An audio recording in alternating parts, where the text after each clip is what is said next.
Hello my dear students, कैसे हैं सब आप। उम्मीद करता हूं कि आप अच्छे होंगे। और इस कड़ी में अपन आगे बढ़ते हैं। एंडोक्राइन सिस्टम की बात कर रहे हैं। पेंक्रियाज अब अपना सेकंड ग्लैंड है जो कि अपन पढ़ेंगे। नेक्स्ट ग्लैंड है जो कि अपन पढ़ेंगे। पर उससे पहले अपन पैराथार्मोन्स की बात करेंगे। पैराथार्मोन्स पैराथायराइड ग्लैंड से सिक्रीट होने वाला एक हार्मोन है। अब आप सोच रहे होंगे कि ये पैराथायराइड ग्लैंड कहाँ है और पैराथार्मोन कहाँ से सिक्रीट हो रहा है। तो मैं आपको बता दूं कि पैराथायराइड हार्मोन पैराथायराइड ग्लैंड से निकलता है और पैराथायराइड ग्लैंड थायराइड के साइड बाय साइड प्रेजेंट होती है। इसका फंक्शन क्या है कि पैराथार्मोन्स का फंक्शन क्या है, तो वो मैं आपको बताता हूँ। पैराथार्मोन्स कैल्शियम बाइंडिंग कैपेसिटी को मेंटेन करने वाला हार्मोन है। बॉडी के अंदर कैल्शियम लेवल अगर कभी कम हो जाए तो उसे नॉर्मल लेवल पे लाने का काम पैराथार्मोन करता है। और मान लो अगर कैल्शियम लेवल बढ़ जाए तो उसे कम करके नॉर्मल लाना भी पैराथार्मोन्स का काम होता है। अब वो कैसे काम करता है उस विषय में भी अपन थोड़ी सी चर्चा करेंगे। तो मोबाइल को सही करना थोड़ा सा दिक्कत दे रहा है। कैल्शियम अगर ब्लड के अंदर कम हो जाए तो पैराथार्मोन डर जाता है कि भैया कैल्शियम बॉडी में कम हो रहा है, लकवा लग सकता है, ब्लड प्रेशर डाउन हो सकता है, सोचने की क्षमता कम हो सकती है, इलेक्ट्रिकल इम्पल्सेस जा नहीं रही है, कैल्शियम कम हो रहा है तो जाना तो है ही नहीं। तो क्या करें। पैराथार्मोन एक काम करता है कैल्शियम को बढ़ाने के लिए। सबसे पहला, अपनी बॉडी में सबसे ज्यादा कैल्शियम कहाँ होता है? हड्डियों के अंदर। तो हड्डियों में से पैराथार्मोन्स हड्डियों में से उस कैल्शियम को पकड़ करके ब्लड में रिलीज कर देता है और ब्लड के अंदर कैल्शियम की मात्रा बढ़ जाती है।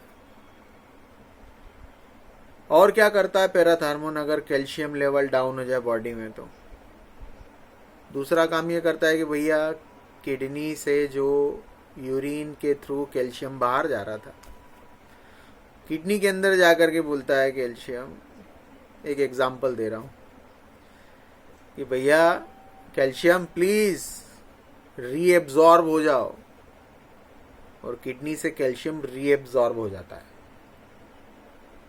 और वो कैल्शियम वापस ब्लड में आ जाता है और कैल्शियम बढ़ जाता है।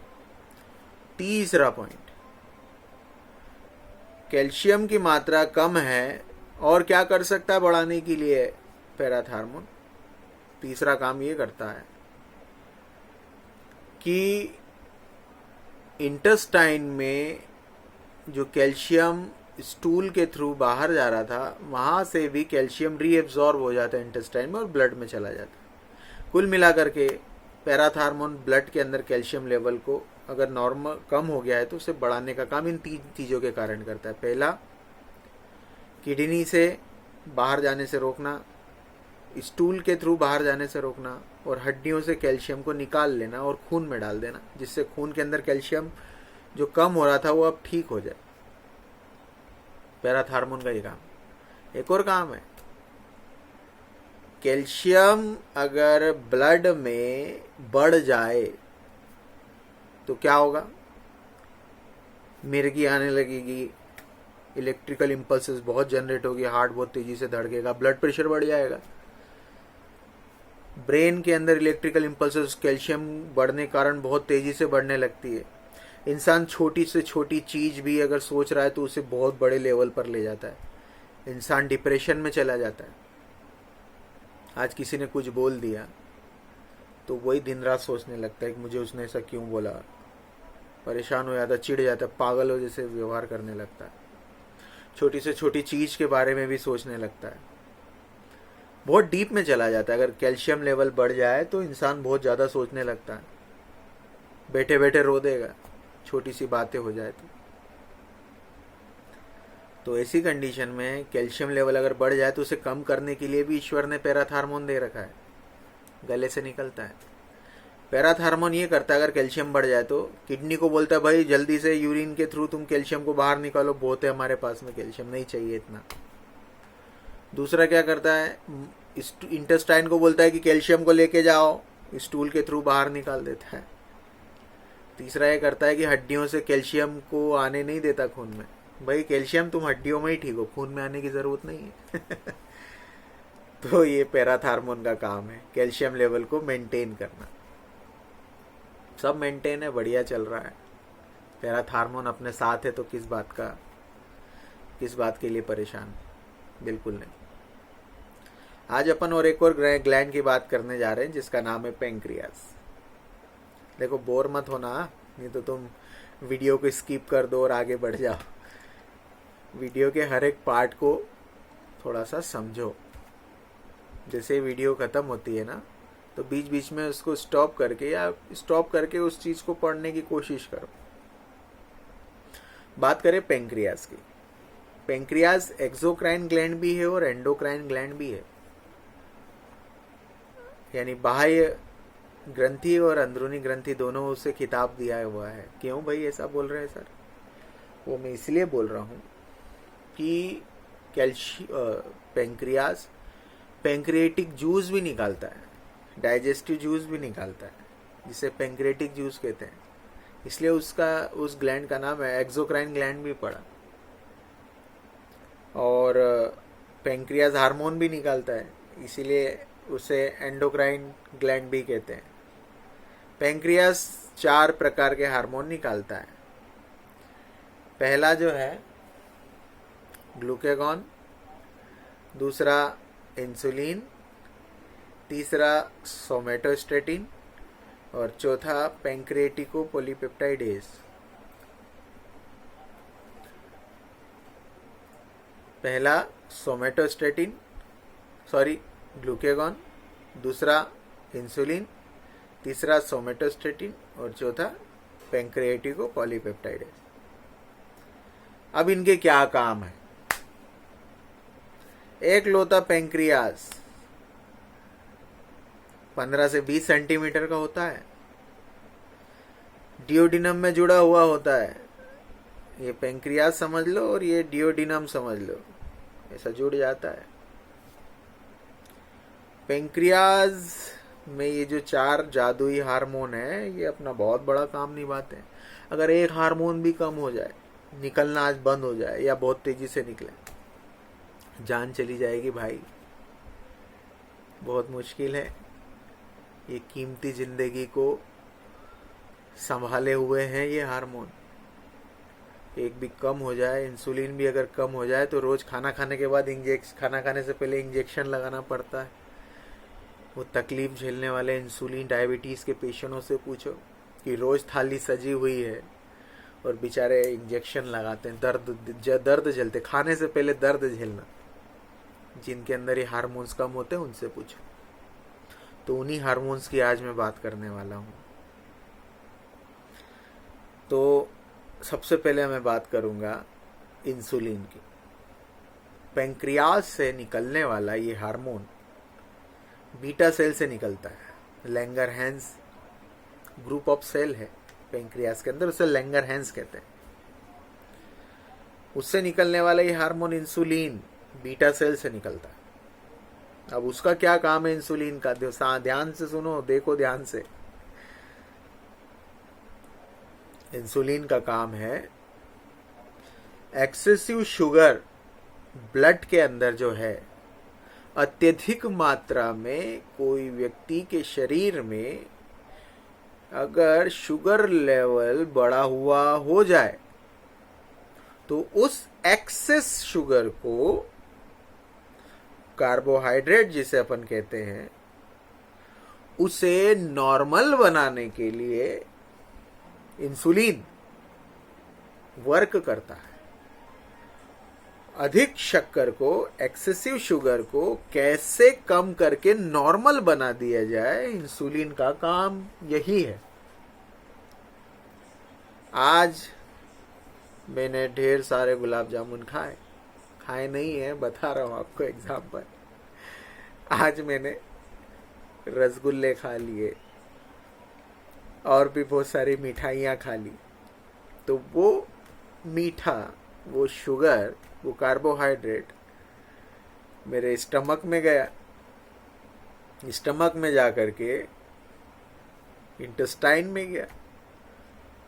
इंटेस्टाइन से वो मेरे ब्लड के अंदर घुल गया साहब, ढेर सारी शुगर।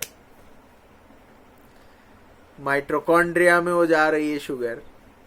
माइटोकॉन्ड्रिया फुल स्पीड में अपना काम कर रहा है, खूब एनर्जी दे रहा है, बहुत सारी एनर्जी दे रहा है। खाना यानी डीजल, माइटोकॉन्ड्रिया यानी जनरेटर। जनरेटर के अंदर डीजल बहुत सारा आ गया है, बहुत तेजी से जनरेटर चल रहा है। ज्यादा चलेगा ना तो गर्म हो जाएगा जनरेटर, ब्लास्ट हो जाएगा। अपनी बॉडी में माइटोकॉन्ड्रिया में ज्यादा शुगर चली जाती है ना, तो अपनी सेल ब्लास्ट होने लगती है। अपना पूरा शरीर सेल है। ब्रेन में शक्कर ज्यादा चली जाए तो ब्रेन ब्लास्ट हो सकता है। ब्लास्ट तो नहीं कह सकते, सेल डीजनरेट होने लगती, खराब हो जाती है। धीरे धीरे शक्कर से आदमी मर जाएगा, एक्सेसिव शुगर से। तो इंसुलिन को मालूम पड़ता है कि मैंने आज गुलाब जामुन खाए हैं, तो इंसुलिन निकलता है। इंसुलिन वो एक्सेसिव शुगर को तलवार से काट देता है। तलवार से नहीं काटता, एग्जाम्पल दे रहा हूँ। इंसुलिन ये करता है कि एक्सेसिव कार्बोहाइड्रेट को सबसे पहले कम करने के लिए कई पैतरे आजमाता है। जिसे सेल को बोलता है कि भैया तुम जितना हो सके फटाफट ये खत्म करो, इसको डाइजेशन कर दो। वो उससे नहीं हो पाता तो वो शक्कर को क्या करता है, ग्लाइकोजन में बदल देता है। ग्लाइकोजन एक ऐसा कार्बोहाइड्रेट का फॉर्म होता है जो कि निष्क्रिय होता है। इसे यूं समझिए कि आज आपके घर में आटा और गेहूं है, किसको खाना पसंद करोगे? सिंपल रूप को खाना पसंद करोगे, आटे को खाना पसंद करोगे? दोनों शक्कर ही है ना। और आटे को ज्यादा समय तक अपन बचा के नहीं रख सकते, खराब हो जाता है। गेहूं को अपन लंबे समय तक बचा के रखते हैं स्टोर रूम में। किसी किसी के घरों में तो बड़े बड़े स्टोर रूम के वो भंडार गृह हैं तो गेहूं साल भर तक चलता है। और आटा जल्दी पिसा के खत्म कर देते हैं अपन। उसी तरीके से कार्बोहाइड्रेट वो आटा है जिसका इस्तेमाल बहुत जल्दी करना पड़ता है। और ग्लाइकोजन जो है वो गेहूं है जो कि अपने शरीर में स्टोर है, जब चाहे तब इस्तेमाल करो। तो इंसुलिन उस अधिक शक्कर को गेहूं में बदल देता है, मीन्स ग्लाइकोजन में बदल के अपने शरीर में स्टोर कर देता है। जब मन करे तब खाएंगे आराम से समझ रहे हो? इंसुलिन का ये काम है। पेंक्रियाज से निकलता है। 10 साल से मीठा खा रहा हूं, 10 साल से पेंक्रियाज में से इंसुलिन निकल रहा है, उस मीठे को काट करके अपनी जिंदगी बचाए हुए। 20 साल से मीठा खा रहा हूं, 20 साल से इंसुलिन निकल रहा है। 40 साल से मीठा खा रहा हूं, 40 साल से इंसुलिन निकल रहा है। 41 ईयर हो गए, मिठाई खाए जा रहा हूं, खाए जा रहा हूं, खाए जा रहा हूं, खाए जा रहा हूं। खूब इंसुलिन पेंक्रियाज से निकलता है ना, बीटा सेल से। बीटा सेल हाथ जोड़ लेती है, अब मैं नहीं निकल पाऊंगी, मैं थक गई हूं, तुमने बहुत मीठा खाया, अब मेरे बस की बात नहीं है, माफ करो मुझे इंसुलिन को नहीं निकालना, मैं भी थक गई हूं, कितना निकालूं। तो ऐसी कंडीशन में अब इंसुलिन निकलता नहीं। अब खाओ मीठा, 42वें साल मीठा खाया, इंसुलिन है ही नहीं। शक्कर की इतनी मात्रा बढ़ जाती है बॉडी में कि अब उसे एक पेशेंट का नाम, उस बीमारी का नाम मिल जाता है उस व्यक्ति को, जिसे अपन मधुमेह या डायबिटीज या शक्कर की बीमारी कहते हैं। अब लगाओ इंजेक्शन हाथों में, इंसुलिन के ऊपर से लेना पड़ रहा है उन्हें शक्कर को खत्म करने के लिए। तो इंसुलिन अपने लिए बहुत जरूरी है। इंसुलिन हार्मोन बहुत ज़रूरी है। बहुत सारे मन में सवाल हैं आपके सामने होता तो मैं आपके सवाल सुनता भी और अच्छे से जवाब भी देता है। वीडियो में थोड़ा सा दिक्कत आ रही है, पर खैर करेंगे अपन उसका भी प्रबंध करेंगे, कोशिश कुछ ना कुछ तो करेंगे। दूसरा हार्मोन है ग्लूकेगॉन। पेंक्रियास से ही निकलता है, अल्फा सेल से निकलता है ग्लूकेगॉन। अब ये हार्मोन का क्या काम है? जैसे इंसुलिन का काम था शक्कर ज्यादा हो जाए तो उसको कम करके नॉर्मल बना देना, उसी तरीके से ग्लूकेगॉन हार्मोन का काम इंसुलिन के उलट होता है। दोनों एक दूसरे से लड़ते हैं। इसका काम है शक्कर को कम करना इंसुलिन का, तो ग्लूकेगॉन का काम है शक्कर को बढ़ा देना। ऐसे ही कहीं उठ छूट के बढ़ा नहीं देता। शरीर में कंडीशन होना चाहिए। अगर शरीर के अंदर शक्कर की मात्रा कम हो गई है तो उस कंडीशन में ग्लूकेगॉन शक्कर को बढ़ा देता है। अब कौन कौन सी कंडीशन है जिसमें शक्कर की कमी हो जाती है शरीर में? पहली कंडीशन ये है कि आपने बहुत दिनों से खाना नहीं खाया है। लोहन करते हैं, उपास रोजे रखते हैं, फास्ट रखते हैं, तो शरीर में इंसुलिन अपने शक्कर की कमी हो जाती है। खाना नहीं खाते लोग, कोई जानबूझ के नहीं खाता, या किसी के पास वास्तव में खाना नहीं होता, जैसे अकाल की स्थिति पड़ जाती है जिसमें खाने के लिए भोजन नहीं मिल पाता, तो इसी कंडीशन में भी इंसुलिन की कमी, वो शक्कर की कमी हो जाती है। फिर भी इंसान जिंदा रहता है। वो कैसे? वो जिंदा रहने का काम ग्लूकेगॉन करता है। शरीर में जो आपने लंबे समय से ये जो चर्बी, ये जो फैट, ये जो गेहूं स्टोर करके रखा था ग्लाइकोजन के नाम से, शरीर में स्टोर है। मुझे तो 7 दिन हो गए, 9 दिन हो गए उपवास किए हुए, फिर भी जिंदा हूं मैं। एक अन्न का दाना नहीं खाया, फिर भी जिंदा हूं। कैसे जिंदा हूं बताता हूं आपको। लोगों जो नाविक हैं, वो सेलर जो हैं, वो कभी कभी फंस जाते हैं पहाड़ियों पे, समुद्र किनारे, फिर भी वो 7-8 दिन तक बिना खाए जिंदा रहते हैं। वो इसीलिए क्योंकि ग्लूकेगॉन पेंक्रियास से निकल के शरीर के हर एक कोने में जाता है और वहां से थोड़ी थोड़ी मात्रा में प्रोटीन और ग्लूकेगॉन और इन सबको काट करके, वसा को काट करके कन्वर्ट कर देता है कार्बोहाइड्रेट में, और आपके शरीर को काट करके आप ही को शुगर मुहैया कराने का काम ग्लूकेगॉन हार्मोन का होता है। मुसीबत में, भूखमरी में शरीर, एक कहावत है कि इंसान को ही खा लेता है कभी कभी, तो ये बात सत्य है कि भूखमरी में इंसान खुद के ही शरीर को काट करके खुद को ऊर्जा देने का काम करता है, और वो काम ग्लूकेगॉन का होता है। बहुत बड़ी बात बोल रहा हूं मैं, पर हकीकत यही है। आपका शरीर भूखा होता है ना, तो शरीर खुद अपने शरीर को काट के खा लेता है। ग्लूकेगॉन एक ऐसा हार्मोन है जो आपके शरीर से एनर्जी निकाल के शरीर को ही दे देता है ताकि आप जिंदा रह सको। सोमेटोस्टेटिन तीसरा हार्मोन है, पेंक्रियास से निकलता है। ये हार्मोन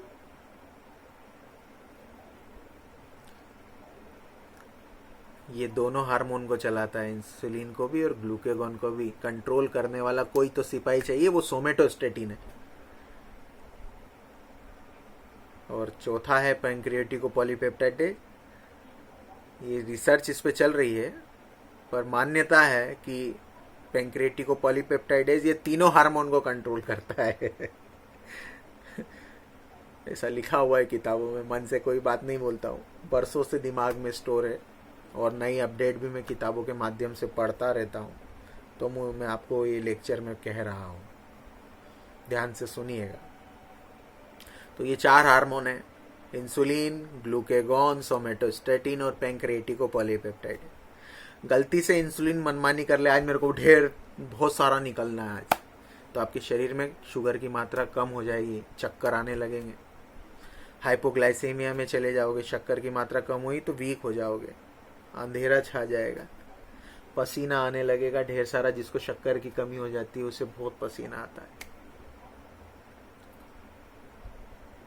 मेरी बात का विश्वास नहीं आ रहा ना आपको? अभी गर्मी का सीजन है, एक एग्जाम्पल घर पे करके देखना। गर्मी का सीजन है, जिसको ज्यादा पसीना आ रहा है तो उस समय वो चीज 2 मिनट के लिए कुछ मीठा खा ले, 3 मिनट के बाद में उसके शरीर पे से एक बूंद भी पसीना नहीं रहेगा। करके देखना। चलिए, आज लंबा वीडियो हो गया है, आज को अपन यही विराम देते हैं। थोड़ा सा समझिएगा, ठीक है? कल तक के लिए, कल मिलेंगे। Thank you so much.